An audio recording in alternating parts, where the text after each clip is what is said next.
We begin with a Fox News alert. Title 42, I'm checking my watch, is coming to an end, and we're bracing for a tidal wave of illegal immigrants. The administration is prepping now for a mass release of border crossers from overcrowded facilities.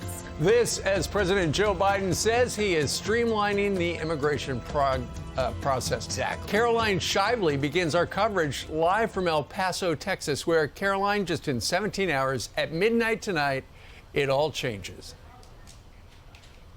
Absolutely, Brian, Stephen, Ainsley. We're here at Gate 40 along the border wall in El Paso. It's only 4 local time, and it's pretty quiet here. But just behind that wall and the razor wire are groups of migrants, and they're just waiting. Here's what you'll see come dawn.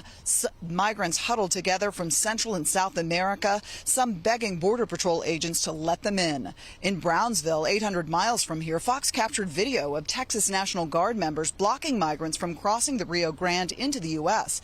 Texans in a special task force have also deployed razor wire. Migrants have set up a tent city on the Mexico side of Brownsville. More than 10,000 migrants were caught illegally trying to sneak over the border Tuesday alone. Republicans in Congress want more agents and more resources, but the White House says the GOP is the problem. Would like to do more. He's using the tools in front of him, but Congress refuses to act. Instead, many Republican officials want to make a political case out of this. They're not looking to meet us at the table to actually deal with this issue. They want to turn this into a political stunt. Smugglers have told many of the migrants that come tonight when Title 42 expires, the border is wide open. The Biden administration says that's a lie, and anyone who wants to come to the country must do it legally. We've had chaos at the border for a number of years. We have to fully fund the border security effort. The purpose of what we're doing now is making legal immigration more streamlined and moving in a direction that people know that there's a legal way to get here and not a legal way. Shelters are already filled. If non-governmental organizations are over capacity, the administration has authorized safe mass releases of migrants to city streets. That decision is in line with a 2022 memo uncovered in legal proceedings by Florida Attorney General Ashley Moody last year. Moody says, in part, DHS plans to stand down as Title 42 expires and hundreds of thousands of migrants storm the southwest border. Now, the migrants we've talked to aren't sticking around El Paso. We were just a block away from a bus station, and for $95, you could get to Albuquerque or L.A. The folks at the Greyhound station downtown say they're seeing many migrants head to New York and Chicago. Brian, Stephen, Ainsley, back to you. Here they come. Caroline, so do the migrants, from what you understand on the other side of the border, do they understand that when Title 42 goes away, they're going to bring back Title 8? And if you try to get into the country illegally, you are excluded from coming in for 5 years. Do they understand that? No, absolutely not. They're not watching the news. They can't even get on the apps. Their news source is coming from the smugglers, coming from the cartels, and they are saying, look, Title 42, it's over at midnight. Just come on in. The gates are going to open. So they are very confused when they arrive. They see the razor wire, the border agents, and hear this information. A lot of confusion on both sides of the border. All right. Thanks, Caroline. Appreciate it. So let's look at Title 42. It's going away. Title 8 is there. But who knows, because the system is so overwhelmed, they're not even getting people. Do you know we already have over 500,000, well over 500,000 gotaways? That means they're not even stopping to check in and say, sign my name. The app is a joke. TikTok now has put out a video that's been viewed 96 million times. It says, Title 42 is over. You cannot be deported. So let me ask you, what message does that send? I'm coming now. The only thing stopping them, and Bill Malugin providing that video, is the Texas Special Forces that they put together. It's not even the Lone Star. It's beyond that. They have their own they don't own aircraft carrier, but they have their own airplanes. They're out there trying to hunt down people and tell them to go around, to turn around. Meanwhile, the President of the United States admits it's going to be chaotic from 2 days ago. But Mayorkas will have a press conference today at 10 o'clock and say everything is under control. So asylum rules, these are the asylum rules. They've been tweaked. Any claim that hasn't been logged online first, you're rejected. You can't come to the country. Title 8 To your point, Steve, if you're caught sneaking into our country, you will be deported, they say. Right. That means you as an illegal immigrant can't apply to enter legally in our country for 5 years. Does anyone really buy that that's going to happen? No. Right. No, they don't. It was outlined in a memo in 2022 that was discovered by Ashley Moody down in Florida.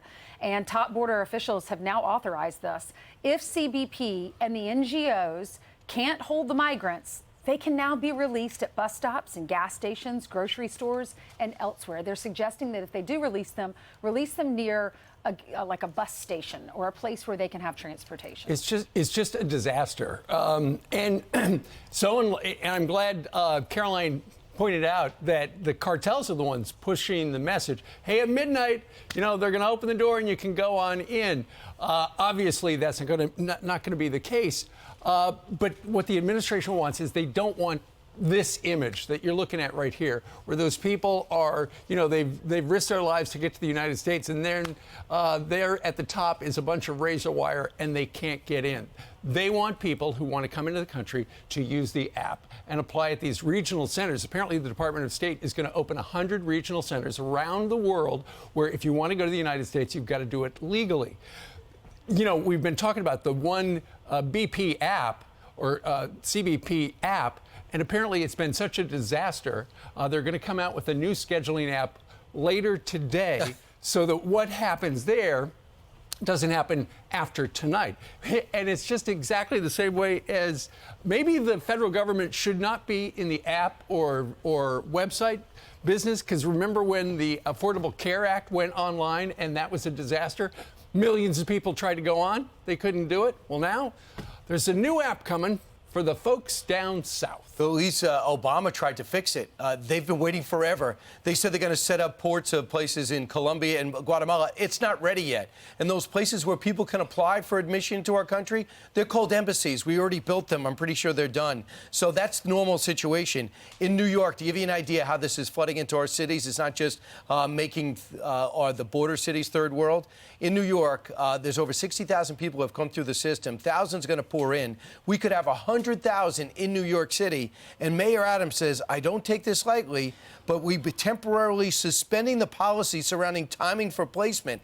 They're saying they're not placing people in shelters anymore. And the surrounding counties in New York are saying, we're not sanctuary. We're not taking any of them. And in Rockland, they had a judge ruled you cannot unload your bus at any hotels in that county. Meanwhile, so this is because Biden has no policy for the federal government. New York is fighting with each other. Biden was here in the city last night. It took 3 hours, basically, to get from one place to the next. The whole Upper East Side was gridlock. Yeah, gridlock. You could not move. They shut down all of Fifth Avenue. He's there for a fundraiser up on Fifth in the 90s somewhere.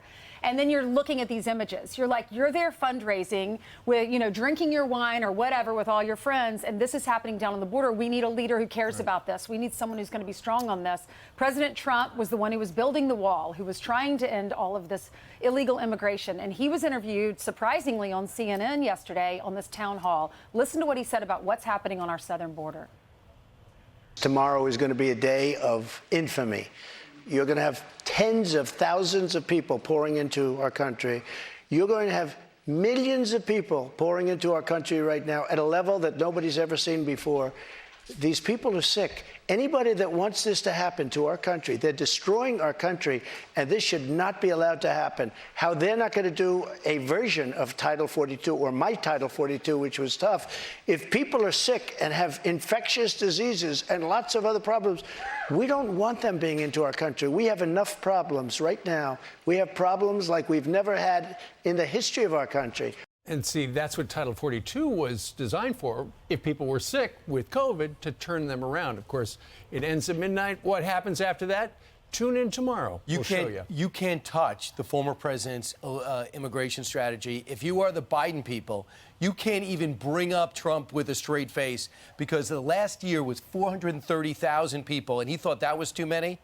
You've already let in 1.2 million this fiscal year with 550,000 gotaways, which is a rough estimate and always a low estimate. That's just what we know, Brian. And the first story in the New York Times today, why is it that so many people are coming to the border? You really have to do a story on that? They're talking about unemployment being the reason. Are you crazy? This isn't about unemployment. This is not about communism or socialism. This is about, my God, I have a chance to get into the best country in the world for free and won't have an appearance ticket for 10 years. That should be your 3-line story in the New York Times.